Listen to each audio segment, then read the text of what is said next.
You might want to read or sing to them to get them sleepy. We said last, don't forget to give them snuggles and cuddles. When you lay the baby down in a crib, we added that part later, right? With the binky. Do you remember how we planned that out? Yeah. Well, today you're going to do the same, okay? Today you are going to go to a chapter, one that you have lots of ideas ready for, and you are going to plan it out. You're going to use your fingers, go across with all your details, but today you're going to do something special with details. I know, it's going to be really exciting. Okay, so my friends, what I want you to know today is that when you write with details, you're going to use more information. Okay, so if you think about taking care of a baby, can we work on that chapter today? Yeah. Okay, thank you. I want you to start thinking about the tiny details we can add, because when you add tiny details, it makes, first of all, you have more in each chapter, but it gives your writer a better picture of what you're trying to teach them. And that's what we're doing in these teaching chapter books, is we are teaching our readers all about something. And you guys are helping me teach readers all about babies, right? Okay. So, my friends, what I want to teach you today is that don't forget, you're going to tell your facts and your details. You're going to help your readers picture your details. And you're going to do that with something called comparisons. Can everyone say comparisons? Comparisons. And you know what it means to compare something. It means to look at two different things and see how they're similar, see how they're different. Can I show you how Ann does that with sharks? Okay. Well, let's look in this shark book. I even labeled it because sometimes you know how we are with Post-its. It reminds us of what we need to read, right? Okay, so as you know, this whole book, she teaches us all about sharks, right? Good. Okay, down here I went to this caption when I found the comparison and I read, shark skin feels bumpy and rough.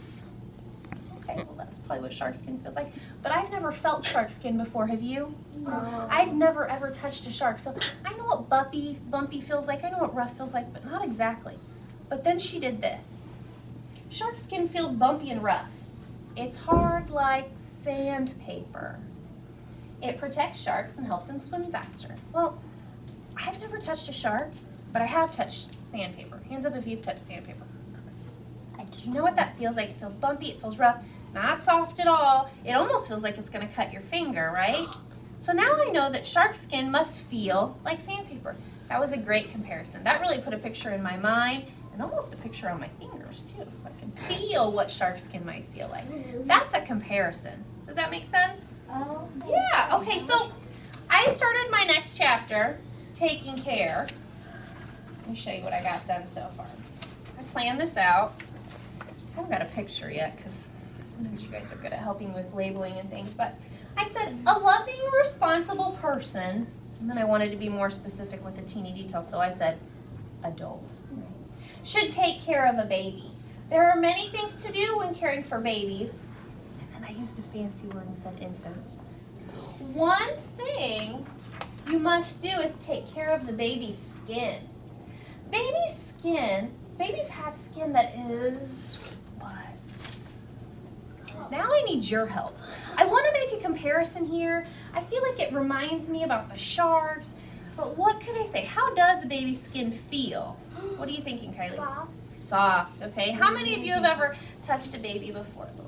It's like sandpaper. Thumbs up if you agree that baby's skin is soft. Okay. So what could I say now? You think a baby's like sandpaper? I haven't touched that. I haven't touched that baby yet. Maybe if it was really dry and needed some lotion, which would be one thing you could do to take care of them, right? Okay, so we know baby's skin is really soft. So what could I say? Baby's skin is soft like, give me a minute to think. Think about things that are really soft. Can you turn and tell a partner really quick something that's really soft? That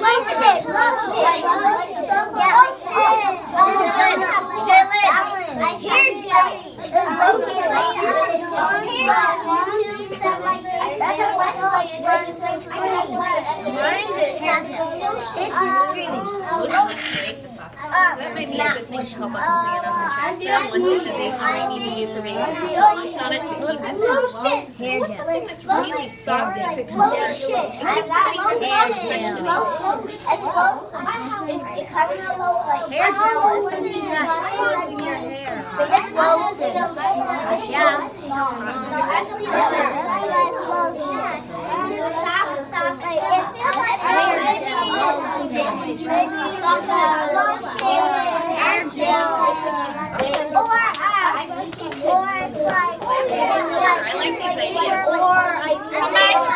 Okay, 5, For like a soft floor. 4, 3, 2. I have almost all eye contact. 1. You guys were really thinkers. I have some friends that were still trying to plan about how to take care of my baby, and thank you for that, by the way. One of my friends said we should add a tiny detail about how to take care of baby skin, and that might be putting lotion on it. Would that be a good tiny detail to add later after we get our comparison? Absolutely, Henry, thank you for that. So, here's what though. I want to come back, and I want to think, Anne said bumpy and rough like sandpaper. And I want to say babies have skin that is soft. Like what? What were some ideas that you guys came up with? Valencia? Like pillows? Oh, soft. Soft like pillows. Oh my gosh, that's a great one. Did anyone else have another one? Because we could say more than one thing.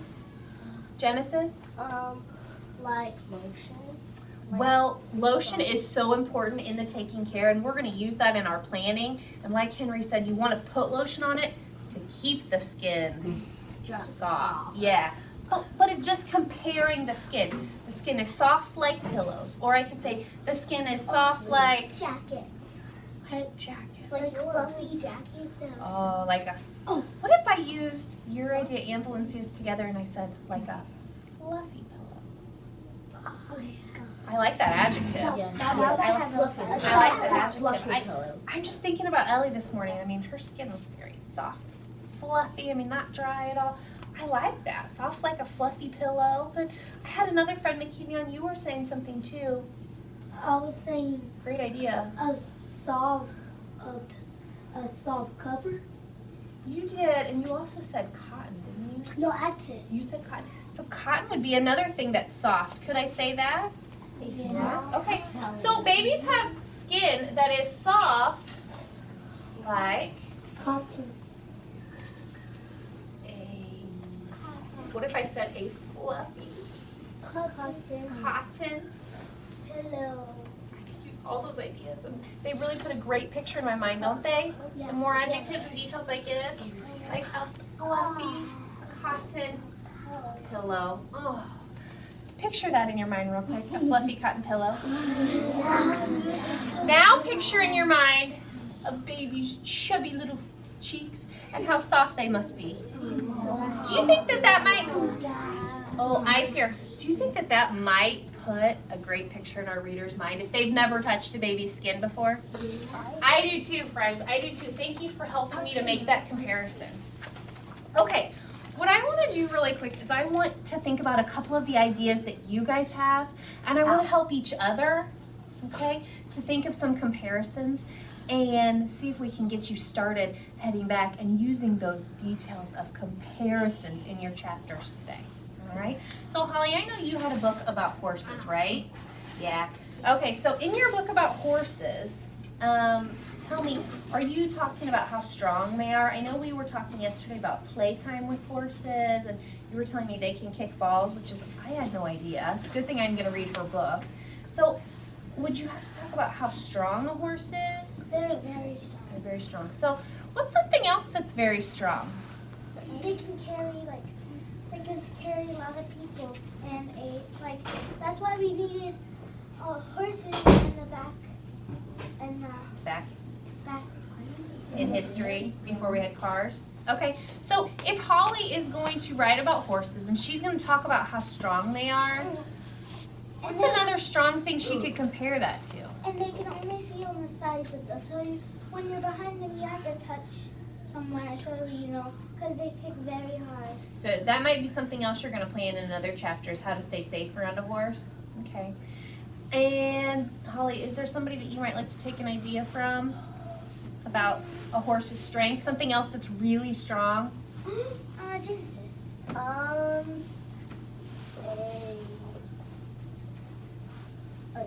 training, like something that you pick up, a weight thing. Oh, like a weightlifter? Is that what you're thinking of? That is another strong, like a strong man. No, T-Rex. A T-Rex? Oh my goodness. Would you say a horse is as strong as a T-Rex? No. Maybe maybe not quite. You reckon stronger? Yeah. Okay, I'm glad that came up. The comparisons, Jasmine, should really be accurate, okay? T-Rex is something that's really strong, but probably stronger than a horse, right? So it should be something that really makes sense. I'm glad that came up. I'm really glad you mentioned that. Valencia, do you have one idea?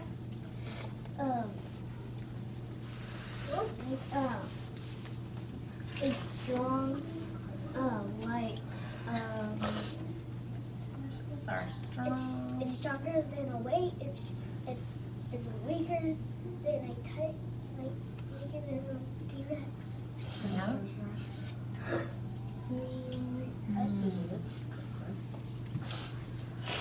As the smart board, maybe? I'm not sure if that's something that's strong, but could I say another animal that has a lot of strength? Like I've heard strong as a bull, strong as an ox. Those are similar, right? It's strong as an ox. Strong as an ox. Okay, so that would be a comparison, a way to kind of use twin It's strong as a bull, too. If I said horses are really strong, horses are as strong as an ox or a bull, that's kind of a way to put the twin sentence and the comparison together. Okay, Even wild horses, cool. they're strong. Check your bag. My friends, what I want you to know is that the point of adding these details is to teach as much as you can to your readers. Okay, that's what your book is about, to teach as much as you can and to say a lot of stuff about your topic. So Holly has a lot of ideas about horses, you can tell that. She's going to try and use comparisons to give even more ideas to her readers. Let's really quickly add comparisons to our How Can I Teach My Readers anchor chart so that you remember that one more way to give more details to your readers are through Comparisons. That's right. Okay, so I'm going to write that on here. One more way that I can teach my reader is through a comparison. And I'm going to draw. Does that remind you a little bit of the shark? Yeah. A little bit? Okay, I'm going to draw the shark. And I'm going to put an arrow to show the sandpaper. Okay, and so hopefully that it looks like a cookie. Well, don't eat that shark, okay? So what I want you to remember today is that when you think about your topic, what's all about for you, give your reader more detail by telling them something else that is similar. It'll put a good picture in their mind. For us with the sandpaper, it even almost put a picture in our hand, didn't it? So I could imagine what it would feel like. So today, how many of you think comparisons are something that you could add into the chapter you're planning today? Got a few friends with some good ideas. Well, I'll be around to talk to a few more of you, okay? And what I want you to do is be working, planning across your fingers, and adding in a comparison, because the more we tell our reader, the better our